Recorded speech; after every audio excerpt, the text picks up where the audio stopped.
அடியேன் இன்று மார்கழியின் கடைசி பாட்டான 30வது பாட்டு. ஸ்ரீமதே ராமானுஜாய நமக. சர்வகுருபியோ நமக.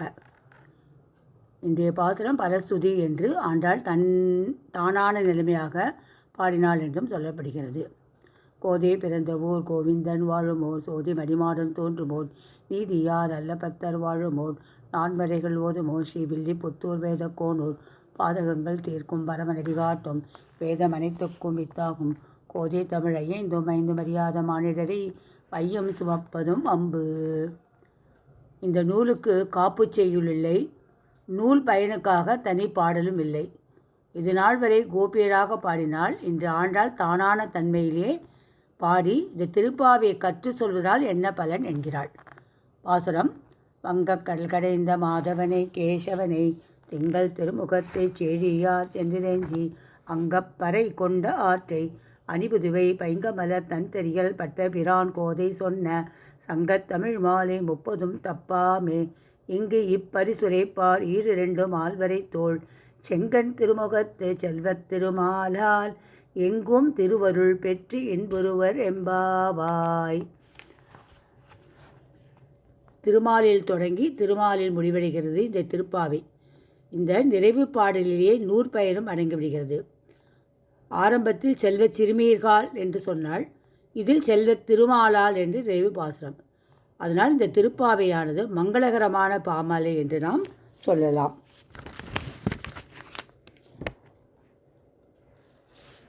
சூடி கொடுத்த சுடர்கொடியான ஆண்டாள் பாடிக்கொடுத்த இப்பாமாலையில் எல்லா பாசுரங்களிலும் எம்பெருமான் திருநாமம் இடம்பெறுவதால் இது தோத்திர பாமாலை ஆகிறது. சங்கத்தமிழ் மாலை என்கிறாள். அதனால் தமிழ் மேல் ஆண்டாளுக்குள்ள மொழி பற்றும் நிரூபிக்கப்படுகிறது. ஒரு வடமொழி சொல்லும் இந்த பாடலில் இந்த திருப்பாவில் இடம்பெறவில்லை என்பதே விசேஷமான தன்மையாகும். வங்கக்கடலை கடைந்தன பிராட்டியை துணை கொண்டு பகவானை அணுக வேண்டும். அப்போதுதான் அவளுடைய சிபாரிசு புருஷகாரம் என்று சொல்லப்படுகிறது. அதன் மூலமாக நமக்கு பகவான் அருளானது கிட்டும் என்று சாஸ்திரங்களில் சொல்லப்படுகிறது.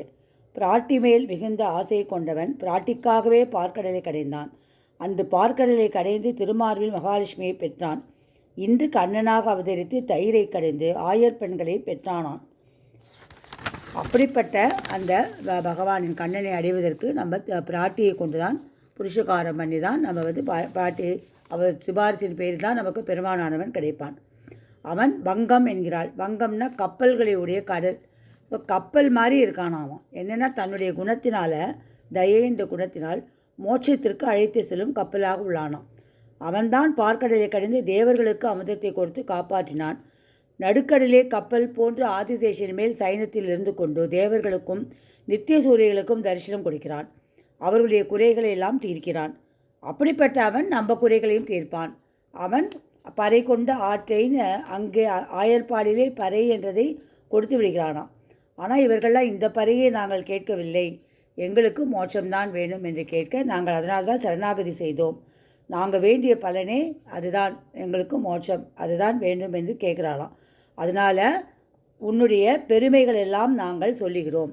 என்னென்னா அதாவது என்ன சொல்ல, அணிபுதுவை பைங்கமலர் தன்தெறியல் பட்டபிரான்னு, அணிபுதுவைனா எல்லா திவ்ய தேசங்களையும் அணிகலன்களாக வச்சுருக்காளாம். எல்லா திவ்ய தேசங்களிலும் அவர் ஆண்டாள் இருக்கா. அந்த எல்லா திவ்ய தேசங்களும் அணிகலன்களாக இருக்கிற பைங்கமலர் தன்தெறியல் பட்டபிரான் கோதை சொன்ன. எல்லா திவ்ய தேசங்களையும் தனக்கு அணிகலனாக கொண்ட இந்த கோதை சொல்கிறாள். ஸ்ரீவில்லிபுத்தூரில் இருக்கும் கோதையானவள் சொல்கிறாள். இந்த குளிர்ந்த தாமரை மலர்களான மாலையை உடையவரான பட்டபிரான் பெரியாழ்வார், அவருக்கு விஷ்ணு சித்தர் என்ற நாமம். நாராயணனே பரத்துவம் என்பதை உணர்த்தினதால் பெரியாழ்வார் என்றானார். கோதை சொன்ன அந்த பெரியாழ்வாரின் திருக்குமாரத்தியான ஆண்டாள் அருளை செய்த அப்படிங்கிறார்.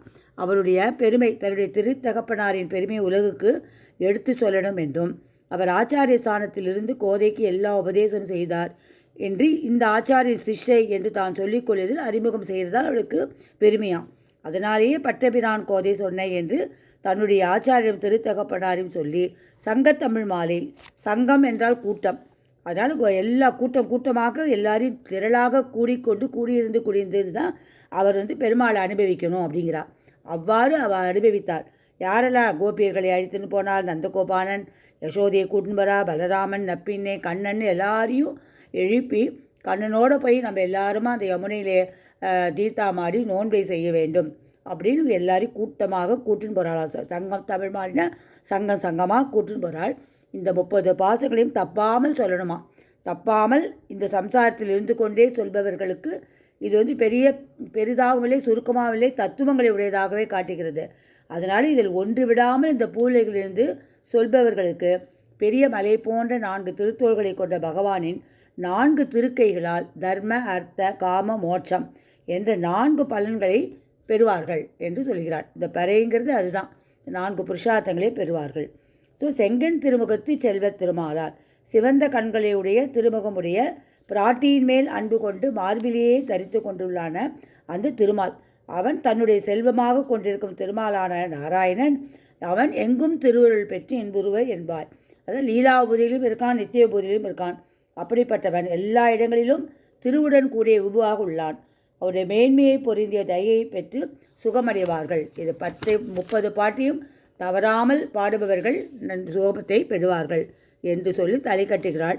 இவ்வாறு ஆண்டாள் திருப்பாவை என்னும் திவ்ய பிரபந்தன் வாயிலாக இடைப்பெண்கள் முன் நடத்திய நோன்பின் நிலைமையை பரமேகாந்தியான பட்டர்பிரான் என்று புகழ்பெற்ற பெரியாழ்வாரின் திருவுள்ளத்திற்கு இணங்க ஒரு பாவையை விழித்து, அதாவது திருப்பாவையை உலகுக்கு வெளியிட்டு எல்லோரும் எளிதில் எம்பெருமானுடன் ஈடும்படியும் அதனால் இங்குற்ற இன்பங்களுக்கு இடையூறு ஒன்றுமில்லை என்று தெளியும்படியும் செய்து அருளி அதை அனுபவிக்கும்படி அவள் அருளினால் அதை நாம் அனுபவிக்கும்படி அனுசரித்து அவதாரத்தின் பலனையெல்லாம் அற்புதமாக சொல்லி வந்தாள். அவளும் அதை அனுபவித்தாள். பூமாதேவி தான் ஆண்டாளாக வந்து பிறந்து இந்த வராக அவதாரத்தின் போது பகவான் சொன்னதை வைத்துக்கொண்டு பூமாதேவி ஆண்டாளாக அவதரித்து நமக்காக வந்து இருந்து நம்ம எல்லாம் இந்த ஜீவன்களாம் பரமாத்மாவை அடையணும் என்பதற்காக நடத்தியே காண்பித்தாள் இந்த ஆண்டாளானவள். அப்படிப்பட்ட ஆண்டாள் திருவடிகளே சரணம். அதனால் இன்றைக்கி ஆச்சாரிய பரமனாக நம்ம யாரை நினைக்கலாம்னா ஆண்டாளியே நம்ம சொல்லலாம். ஆண்டாள் நமக்கு வழிகாட்டினாள் இல்லையா, எப்படி பிறவ பகவானை போய் சரணமடைங்கிறதும் காட்டினாள் இல்லையா. ஸோ ஆச்சாரியன் இது ஆழ்வாளுடைய ஆண்டாளுடைய வைபவத்தையே நாம் இன்னைக்கு நினைத்து கொள்ளலாம். இவள் ஸ்ரீவில்லிபுத்தூரில் பெரியாழ்வார் நந்தவனத்து துளசி மலரில் கலி 98வது வருடம், அதாவது நலவருடம் ஆடி மாதம் சுக்லபக்ஷம் சதுர்தசி செவ்வாய்க்கிழமை கூடிய பூர நட்சத்திரத்தில், நாளைக்கு பாருங்கள் செவ்வாய்க்கிழமை தான், பூமி பிராட்டி அம்சமாய் மனித இயற்கை பிறவி போல் அன்றி ஆண்டாள் திருவவதரித்தாள். ஸ்ரீதேவி பூதேவிகளின் அம்சம் என்றும் கூறுவார்கள். பெரியாழ்வார் திருத்துழாய் பாத்தி அமைக்க களை கொண்டு நந்தவனத்தை கொத்துகையில் அவதரித்தவள். அவதாரம் ஜனகன் மகள் சீதையினது போன்றது. பெரியாழ்வார் தனக்கு இறையழ்வார் கிடைத்த மகளை கோதை என்று பெயரிட்டு மிக அருமையாக வளர்த்து வந்தார். திருத்துழாயானது முளையிடும் போதே என்னவாங்க செம்மை மனம் இவற்றை வெளிப்படுவது போல இவளும் இளமை காலத்திலிருந்தே திருமாலிடம் பக்தி பெரு வேட்கை கொண்டு மானிடர்க்கென்று பேச்சுப்படில் வாழகில்லேன் என்று திருமாலியே மனக்கு உறுதி கொண்டாள்.